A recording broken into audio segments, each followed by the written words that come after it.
Kumusta mga kanals? Welcome back sa ating YouTube channel, Philippine Noises. So, ngayong araw, another update naman tayo about politika ng ating bansa. So, ang video to is about na naman kay Mr. Atong ang ano. So, sa mga gustong yumaman at maging milyonaryo, so ito na, 10 million para mahanap lang si Atong ang. So, yeah, galingan nyo lang paghahanap para balatuhan nyo na lang ako. No? So, ang video to is mula kay Boss Balita TV. So, may ito pamagat na habang buhay na gulong PBBM ginulat si Atong walang piyansa binasahan na ng korte kakapasok lang. So, bago natin simulan, Boss Balita TV, supportahan nyo yan. Tapos, syempre, kung trip nyo ng mga ganitong reaction video, may kasama kayo manood, huwag nyo na rin kalimutang supportahan yung YouTube channel natin, Philippine Odyssey. Also, courtesy na rin sa Senate of the Philippines, ano, and sa Malacanang pala. So, sorry for that. So, again, Boss Balita TV, Philippine Odyssey. Like, comment, share, subscribe. So, again, ang pamagat ng video nito, habang buhay na kulong PBBM, ginulat si Atong ang walang piyansa binasahan na ng korte kakapasok lang. So, Boss Balita TV, Philippine Odyssey, like, comment, share, subscribe. Start. Ulat na balita, grabe PBBM ginulat na iyak si Atong Ang habang buhay na kulong, wala ng piyansa. Ayon sa nakalap nating impormasyon, binasahan na ng korte si Atong, bagay na hindi nagawa dati ni Duterte. Si President Bongbong Marcos lang ang nakagawa. Hindi na dapat ikukulong, bitay na ang hatol. Grabe PBBM ginulat na iyak si Atong Ang habang buhay na kulong, wala ng piyansa. Tara panoorin natin to. General Nartate, sir. Diba? Tapos sasabihin nyo, walang na magandang nagawa, walang papanagutin, diba, ng mga big fish. Tapos kapag may big fish naman na papanagutin, biglang, ginigipit lang yan. Like, what the heck, man? Hindi kaya basta-basta, do you think yung panggigipit na yan, basta-bastang mangyayari yan? Diba? Like, ano yun? Parang iaalay mo yung sarili mo, gagawa-gawa ka ng kwento. Men, yung pagtutugis kay Atong it happens for a reason. Diba? Maraming maraming mga ebidensya na nakakaakibat yan to the point, diba, na na-issue ng warrant yan. Diba? Kung gawa-gawa lang yan, patunayan nyo. Yan lang. Basic. Sorry, breaking news lang. Naglabas na po ng warrant of arrest laban kay Atong ang isang korte mula sa Laguna, Santa Cruz, Laguna. Hawak na po ba natin ang warrant and when do we intend to serve it? Diyan tayo nagpapasalamat, lalo na sa media. Napakabilis talaga. True that warrant of arrest were issued against Charlie T.W.Y. Ang alias Atong Ang. At na-receive po, or kasalukuyang nagko-coordinate po ang ating police dun sa concerned branch 26 of Santa Cruz, Laguna. And we have some of the personalities subject of that warrant of arrest are actually in custody sa Philippine National Police kasi restricted custody sila doon. I think there are about 10 or 11 police personnel who are under restricted custody, and they are now being directed to surrender to the Criminal Investigation and Detection Group. And the others, the dedicated teams of the PNP are now on their way to implement the warrant of arrest. Are we anticipating any difficulty with the service of the warrant? Do we know the whereabouts of Mr. Ang? Okay. We have certain procedures in implementing warrant of arrest. Hindi lang warrant of arrest at different police operations. This is a implementation of warrant of arrest. Meron tayong procedure, and the PNP personnel, all PNP personnel involved are of course mandated na sundin ito at gagawin nilang lahat para ma-implement. Again, yung whereabouts po ni Mr. Ang, tukoy po natin. Tukoy ang ating warrant of arrest or location of Charlie Atong Ang, different location, and it will be served in those locations. Salamat po. Yusek, pahig na lang po ng palasyo dun sa warrant of arrest laban kay Atong Ang at yung iba pa. This is not bailable po. Yan naman po lagi ang mandato po nila ng PNP at ng ating law enforcement agencies. Alam po nila yan, ang utos ng Pangulo kung ano po nasa batas, ipatupad. Kung nandiyan na po ang warrant of arrest, mas pabilisan po ang pagtatrabaho para po mapanagot ang dapat ng Ako. General, So as of now, wala pa akong Sobrang basic lang na comment ng palasyo. Pabilisan nyo na lang yan. Minamadali. Well, di mo rin talaga masisisiyan kasi yun naman talaga yung gusto ng taong bayan. Yung mapanagot to ng mga taong to, ng agaran. Kasi, syempre, di rin biro yan. Sobrang yaman ng tao na yan, pare. Diba? Hindi naman nakabot sa milyong patong yan kung hindi ganyan ka big time yan. And I know for sure, medyo mahirap talagang hulihin si Atong Ang. No? Yung kay Teves nga, diba? Sobrang hirap ngang hulihin nun. Ito pa kaya si Atong Ang na bilyonaryo. Diba? Sobrang daming bilyonaryo na ngayon ha. Tapos I think si Chavit di natin alam baka anytime soon, di ba? information about it. wala pang info. Anyway, General, may napag-uusapan na rin yung tungkol sa impeachment. Mukhang February, sinasabing may magpa-file ng impeachment.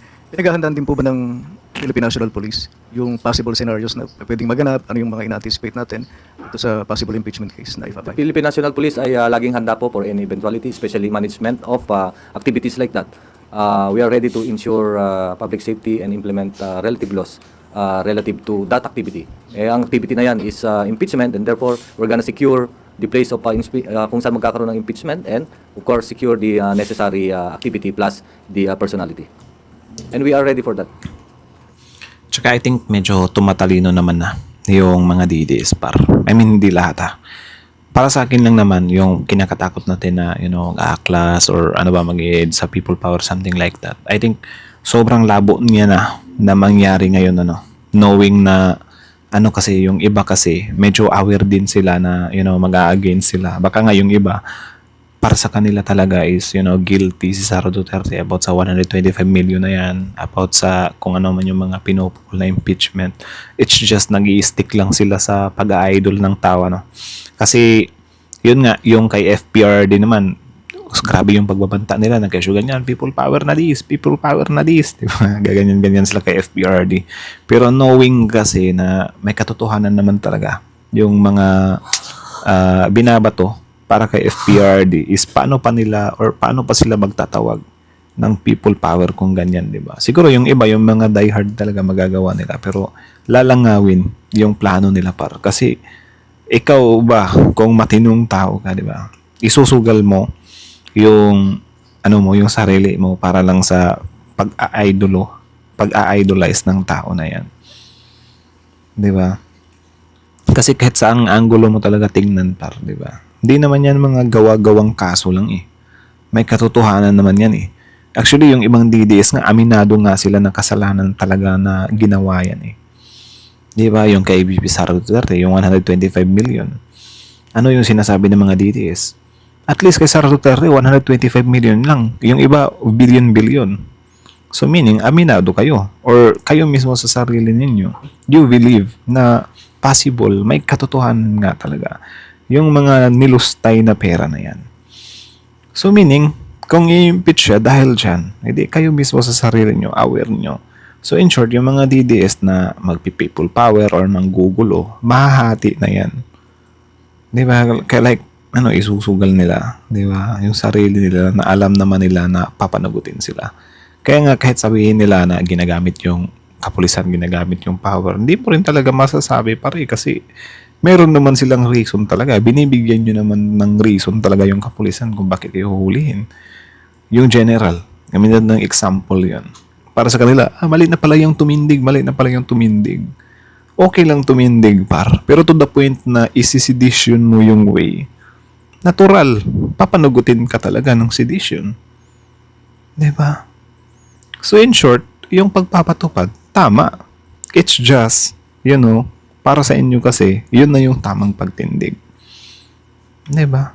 Sabi ko nga sa inyo, meron namang way ng pagtindig na hindi mo nalalabag yung batas. Pero kung malalabag mo yan, expected mo na pagbabayaran mo talaga yan. Diba?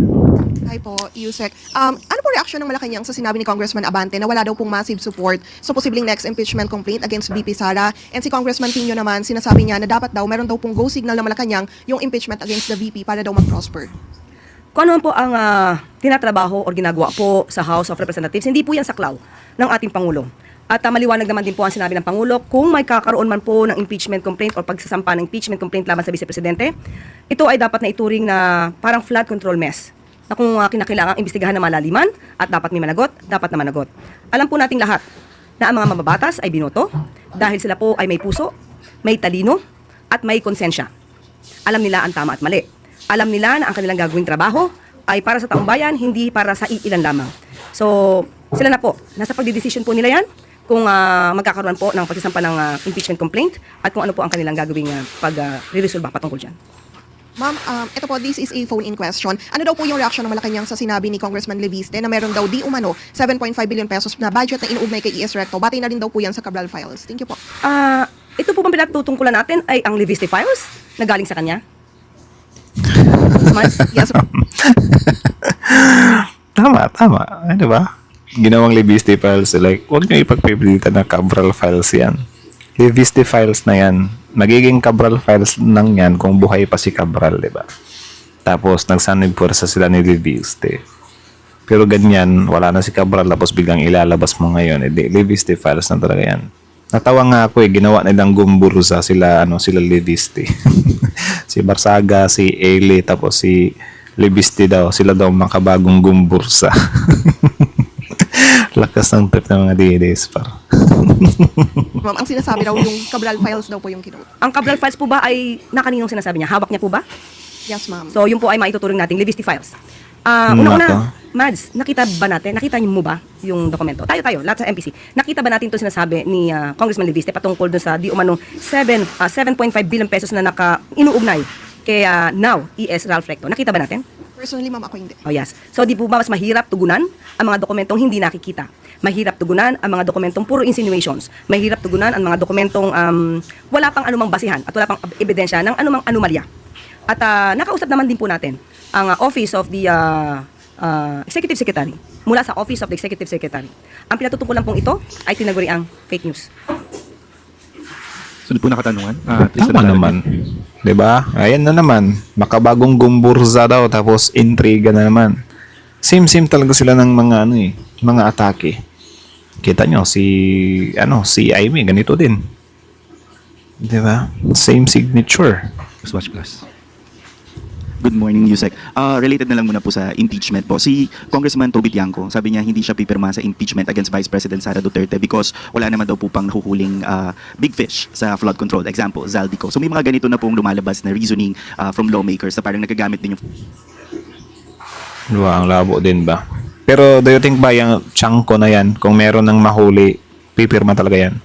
What if unahin natin sila Jinggoy Estrada, sila Villanueva, si Escudero, tapos Bisaya na. Yan si Zaldico. Dapat ipakain niya yung sinasabi niya kapag kunyari si Zaldico, ma-retrieve natin yan. Kasi baka hihingi na naman ng bagong kondisyones yan. Na dapat iubusin nyo lahat. Di ba? Kapag kaubusin lahat kasi subjective yan eh. Like, panong lahat ba? Anong lahat ba yon yung base ba sa ebidensya or base sa gusto mong lahat talaga. 'Di ba? Kasi yung lahat pwede mo namang sabihin na hindi pa lahat 'yan. Tapos syempre yung pagpipirma sa impeachment, lulusot ka pa rin. Tsaka I don't think naman kakailanganin pa yung yung pirma niya sa impeachment, 'di ba? I think kung sa Congress lang kaya naman na ng bilang ngayon. Importante din flood control issue on the issue of impeachment. So ano po ang pananaw dito ng Malacanang? Kung yun po ang kanyang opinion, hindi natin pwedeng pigilan kung ano man ang opinion ni Congressman Toby Tiangco. Kung dati nga po ay hindi siya pumirma sa nasabing impeachment complaint dahil divisive o dahil magiging cause ng pagkakahati-hati. At ngayon naman po ay iba ng kanyang dahilan. Ito daw ay dahil sa kung walang maipapakulong na big fish. Kung sa ordinaryong pananaw, hindi naman po konektado ang flood control mess sa impeachment complaint kung isasampa man to kay Vice Presidente. Iba po ang issue ng kinapapalooban o kinakasangkutan ng Vice Presidente at iba naman po yung flood control projects. At alam po naman natin na hanggang sa ngayon, ang Pangulo at ang administrasyon ay patuloy na nagtatrabaho upang mapanagot ang dapat na mapanagot. So hindi po siguro dapat na kinukumpara, rather hindi kinukumpara, kundi hindi dapat ini-equate, hindi siya dapat depende ang anuman desisyon patungkol sa impeachment complaint, hindi siya depende sa outcome ng pag-iimbestiga sa flood control projects. On Tama. another topic po, on ICI. I know Siguro kung hindi nahuli kung hindi pa inisyu ng warrant si Atong Ang, baka sabihin nito, hindi ako pipirma ng impeachment kapag hindi nyo nahuli si Atong Ang. Kapag hindi nyo napanagot si Atong Ang. Pero ayun parang winaranta na So parang ano ba yung sasabihin ko sa kanila? Ay yung sa flood control na lang, kasi yung sa flood control kasi pwede ko namang sabihin na I know for sure hindi po yan kompleto. Kahit na may mapadagot na big fish, di ba? Dapat specific siya, like kapag may mapadagot na isang big fish sa flood control, pipirma ko sa impeachment. Tapos ngayon si Zaldico kasi parang parang i-retrieve na yan anytime. Di ba?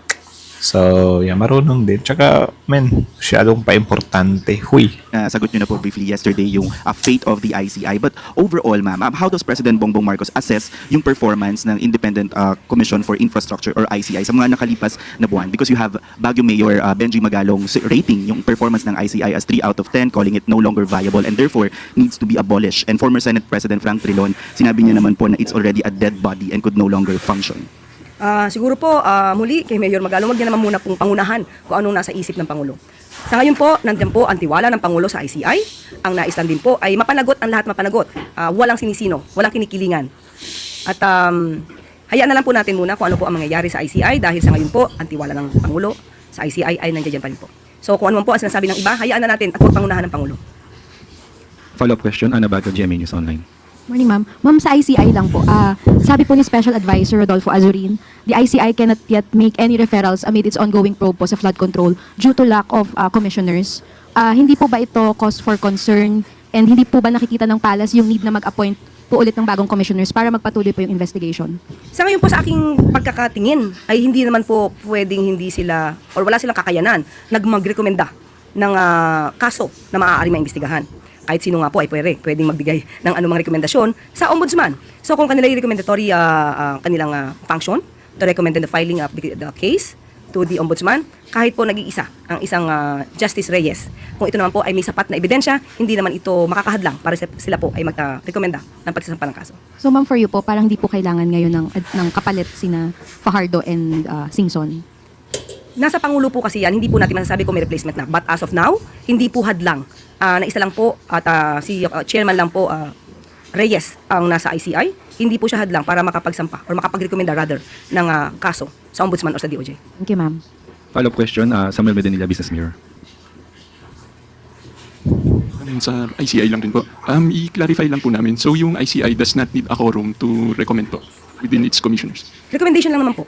So hindi muna sa aking pagkakaintindi, hindi po kailangan ng quorum dahil nabuo po sila para po makumpleto po ang pag-iimbestiga. Katulad po ni Secretary Babe Singson at si Commissioner Fajardo. So ang kanilang mandato po ay according to them ay natapos naman din po. So kung magre-recommenda ng kaso at kumpleto na po ang mga ebidensyang naipasok sa kanila, maaari po itong i-recommenda. Thank you po. Another follow-up po, Ivan Mayrina, GMA 7. Ma'am, while it does not, ang sinabi niyo po, hindi, it should not impede the work of the ICI kung nag-iisa na lang po si Justice Reyes. But it can also be said na if they are better equipped and better staffed, baka ho mas magiging maganda ang trabaho nila. Yung ganito pong sitwasyon, kasalukuyang sitwasyon, the uncertainty of the ICI, what does this say about the sense of importance, the sense of priority, and the sense of urgency being accorded the Commission by the President? Still, what I'm trying to say is that even if the ICI will only have one member, and that's the Chairman Reyes, he could still recommend the filing of the case. So kung sila man ay sasabi nyo na mas maganda po, mas marami, mas maganda po talaga. Yan naman po ay, kinikilala natin na kung mas maraming tao, mas maraming maaaring mga opisyal na mag-iimbestiga or mag-aaral mga kaso, mas maganda po. Pero hindi ibig sabihin niya na kahit nag-iisa ay hindi makakapag-function. Dahil sabi nga natin muli, yung mga naging trabaho po ni Sec. Babe Singson at ni dating Commissioner Fajardo ay tapos na. So hinihintay na lang po ang pag-calculate, pag-compile para ma-recommenda ang ibang mga kaso sa DOJ at sa And then the question, Pero what if talaga i-revive nila or humanap sila ng mga solid talaga na mag-handle ng ICI. I think magiging naman talaga siya pare. Magiging effective siya. 'Di ba? Like pwede kasi nilang yan i-connect nila sa iba pang mga issues like hindi lang talaga sa flood control. 'Di ba? Like warakan talaga lahat ng agency ng government natin. Diba, imbestigahan nila. And I know for sure marami silang makikita dyan para. ang sabi po kasi ni former Chief PNP Azurin, susulat daw po sila sa Office of the President to get the clarification as to the fate of the ICI. Ang tanong po siguro kailangan pa ho ba nilang sumulat sa Pangulo or sa Office of the President para humabigyan sila ng direksyon? Kung nais po ni General Azurin na sumulat para merong silang mga katanungan, mas maganda po kung magkakaroon sila ng meeting with the President. Pero independent body po ito, or rather commission. So, hintayin na lang po natin ang pagdating ng Pangulo patungkol po dyan. At kung meron nga po silang sulat, mas maganda po na maiparating agad nila. Salamat. Another follow-up, Ann Soberano, Bombo Radio. Yusek, doon lang sa modernization, AFP modernization law. Batid na po ba ni Presidente na magtatapos na po ito sa 2027? At kung oo po, may malinaw na instruction po ba si Presidente sa Kongreso na pabilisin ang pagbabalangkas ng nasabing batas, lalo at usapin po ito ng pambansang seguridad? Kung ano po ang kabubuti ng AFP, yan ang po ay gagawin ng Pangulo. Salamat. Another follow-up, Ace Romero, Philippine Star. Yusek, para malinaw lang, kasi siyempre isipin kahit ng sino mang nanonood ngayon, ano kaya yung parang humahadlang sa Malacanang or sa Pangulo para mag-appoint ng mga kapalit ni Rogelio Singson at saka ni Fajardo, given na after nilang mag-resign, wala pong naging kapalit. Although sinabi nyo, natapos na yung kanilang trabaho. Pero given that the President, you said, places very much importance sa ICI. So what is keeping the President from appointing new replacement? Kung ano man po yung alam nyo about it. Hindi po ako makakapag-speculate. Hindi ko masasabi kung ano ang kanya naiisip dahil ang alam niya po ay patuloy naman po ang pag-iimbestiga. Maliban po sa ICI, nandiyan po ang DOJ, nandiyan din po ang Ombudsman. So, hindi po nakikita ng Pangulo na tumitigil ang pag-iimbestiga. Pero yung earlier stance po ninyo na sinasabi nyo na hinihintay natin yung pagpasa ng Independent People's Commission na maaring pumalit or mag-expand ng powers ng ICI, does it still stand? Yes, nandun pa rin po. Priority bill pa rin po ng Pangulo ito. So maaring yun ba ang dahilan kaya walang bagong kapalit ng mga commissioners na nagbitiw? Wala ako, hindi ko kaya Pwede din. For me, as a normal, di ba? Is parang pwede din. Di ba? Saka na natin anuhin yan if ever nandyan na nga. Di ba? Para it will come back stronger, man. speculate on that. Okay, salamat po. Salamat po. Sunod po na katanungan, Alvin Baltazar, Radyo Pilipinas. Yusek, good afternoon po. Yusek, na pag-usapan yung alleged corruption sa Bureau of sa Bureau of Fire and Protection. Tapos nabanggit yata ni Secretary Remulla na nag-recommend na siya kay Pangulo Marcos na i-relieve na yung pinuno ng BFP. Ano pong status ito, Yusek? Meron na po bang pa siyang Pangulo na posibleng pinadaan kay Executive Secretary Ralph Recto? Nakakausap po natin mula sa OES at sa ngayon po ay no visibility. Hindi pa po nila nakikita kung ano man po yung recommendation ni Secretary John Vic. So hintayin po natin at para makapagpasya po ang Pangulo patungkol dyan. Thank you po, Yusek. Yan din yung sa BFP daw. Sobrang lakas din daw po ng corruption dyan. Ano? So, parang yun sa mga requirements, di ba, ng mga business na, mina-magic nila. Like, parang ina-aprobahan nila as long as merong ganyan. Aray ko. I think mas mabigat din yan. Dapat din yung tutukan ng ICI, Tapos yung sa health din. Salamat po. Para po sa huling katanungan, Samuel Medinilla, Business Mirror.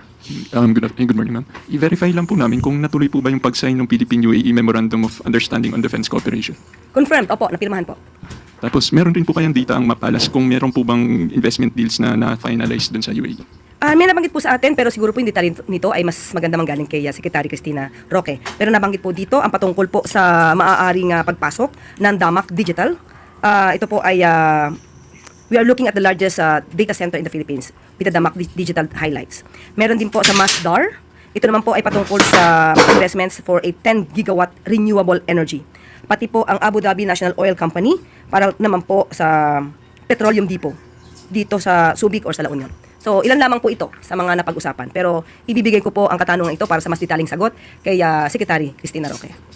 May details po kaya dun sa defense agreement? Sa ngayon, wala po akong hawak. Thank you po. Habulan po na katanungan, Ivan Yusek? Marina, Jemmy. Yes, Attorney Harry Roque called you out over your statement that as an alleged fugitive, he should never be assisted by the diplomatic agents of the Philippine Embassy. Ito raw po ay refleksyon ng inyong gross ignorance of the law, diplomatic practice, and the fundamental rights of Filipino citizens abroad. What do you say to this? Nandiyan na naman. Umatake na naman si Harry Roque. Ignorance of the law daw. Ignorance of the law. Ignorance of the law. Tapos ngayon, kapag papanagutin kayo, di ba? Yung lahat ng mga nasa inyo is ayaw nyo rin. Di ba? Binabanat-banatan nyo na ginagamit yung kapangyarihan, abuse. Di ba? Part ng law pa rin yan.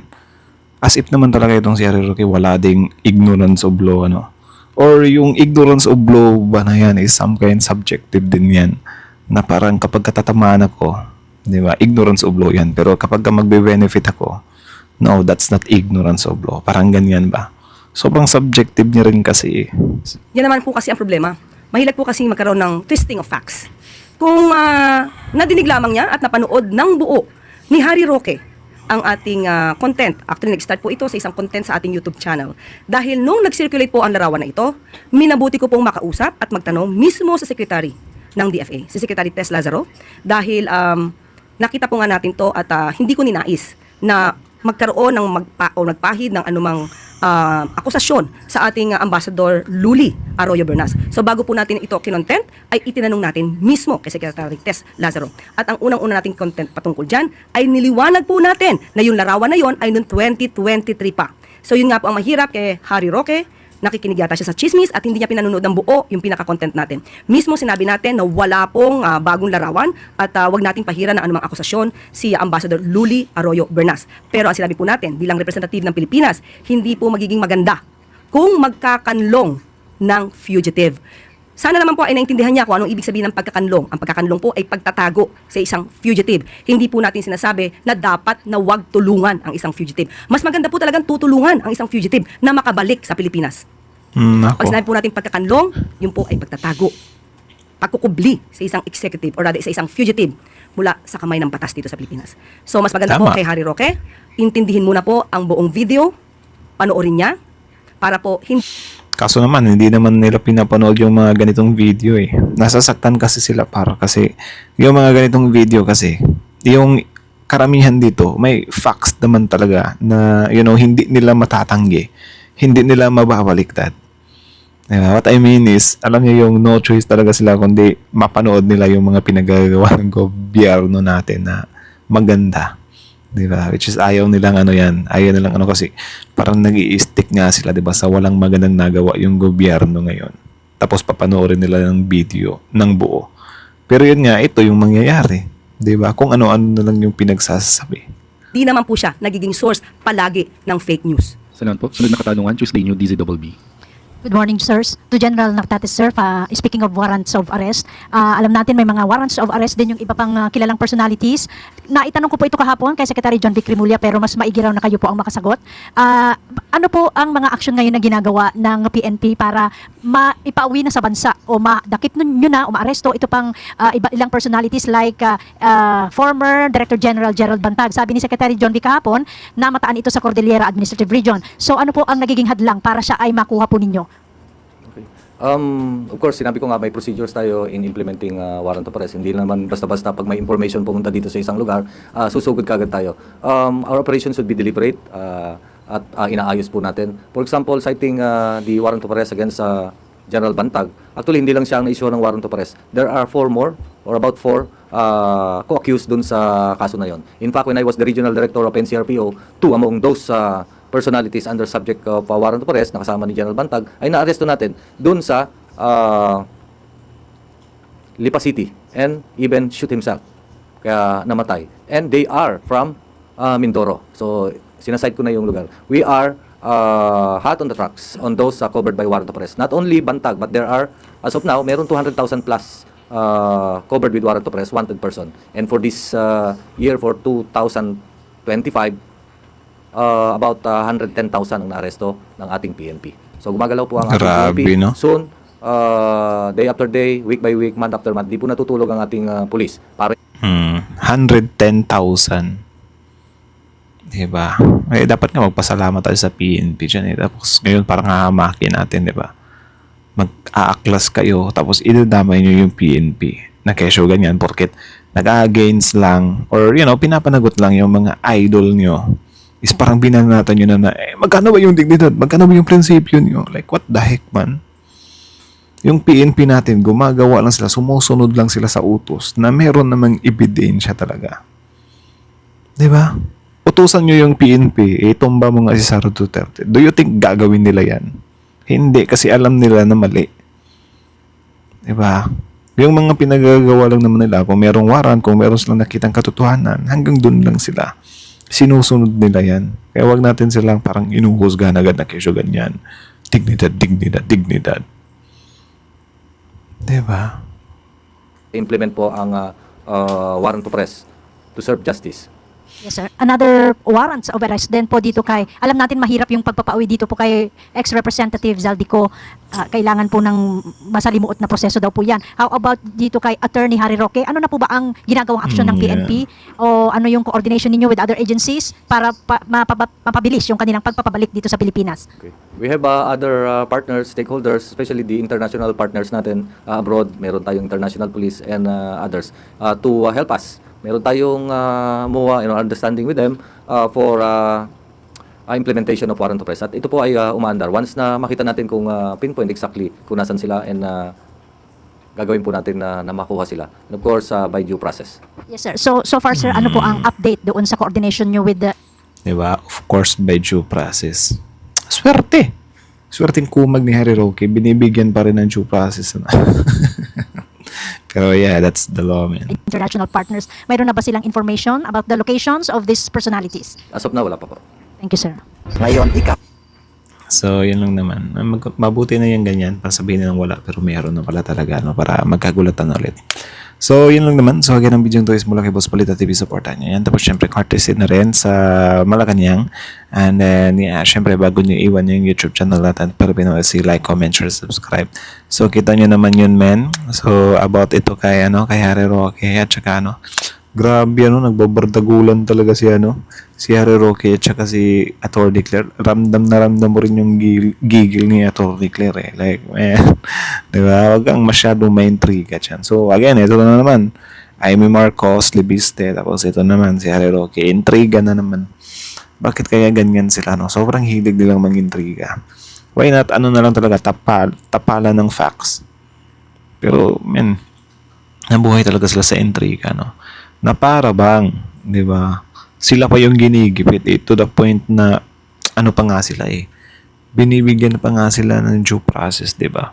Tapos ayaw pa, nakikipagmatigasan pa. Tapos syempre ganyan, maayos silang pinakiusapan na ito, pumunta ka dito, umuwi ka muna dito, tatanungin ka lang naman. Maayos lang pinakiusapan. Tapos ayaw na mamakinig. Di ba? Tapos kapag darating na yung time na sa pilitan na, biglang babanat na, ina-abuse na kami ng porket kayo nasa kapangyarihan. Like, what the heck, man?